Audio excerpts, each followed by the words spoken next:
po si Arlene Bolaños. They call me Lynn Bolaños po sa office. Napasali po kami dito sa RF3 World, kami mag-asawa, sa kadahilan ng yung husband po, si Dr. Bolaños.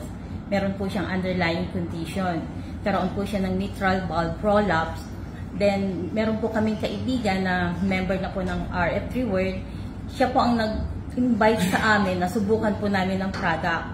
And so happen po na yung time na yon, talagang gusto po namin makahanap ng product kasi nga galing po kami sa US, and ang nangyari po doon nga po nagkaroon ng underlying conditions ang asawa ko, at nakaano na po yung surgery niya nung time ng pandemic. Pero dahil nga po pandemic, natakot po kami mag-asawa na ituloy yung surgery sa Virginia Hospital. So bumalik po kami dito sa Manila. And that time po, nung pagbalik namin dito, yun nga po, yung kaibigan namin, pinatry po niya sa amin yung product. Sabi niya, wala naman daw pong mawawala kasi ipinapahid lang. So, hindi makaka-apekto dun sa iniinom niyang maintenance. So, ang ginawa po namin, sinubukan namin, pinahid namin sa katawan niya.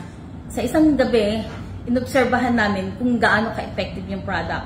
At doon namin nakakita na yung Permax 3 talagang very effective. At nakatulong po ng malaki sa aking asawa kasi sa paggamit po niya, na tuloy-tuloy po niyang ginagamit ngayon, hindi na po siya umiinom ng maintenance niya. Totally wala na po siyang synthetic medicine na ginagamit.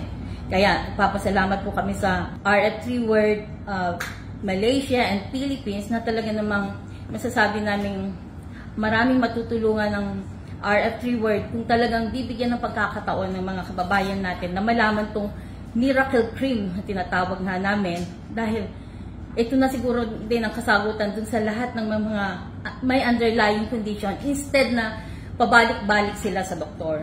So, ang message ko po sa lahat po ng mga kababayan po nating mga OFW, mga kapamilya, relatives, and loved ones, ito na po ang napakagandang pagkakataon na magkatulungan po tayo na ma-achieve yung ating financial goals and dreams at the same time, sa tulong na rin po ng RF3 World Malaysia, RF3 World Philippines, sa pangunguna ng ating country manager na si Ms. Cynthia Mancera.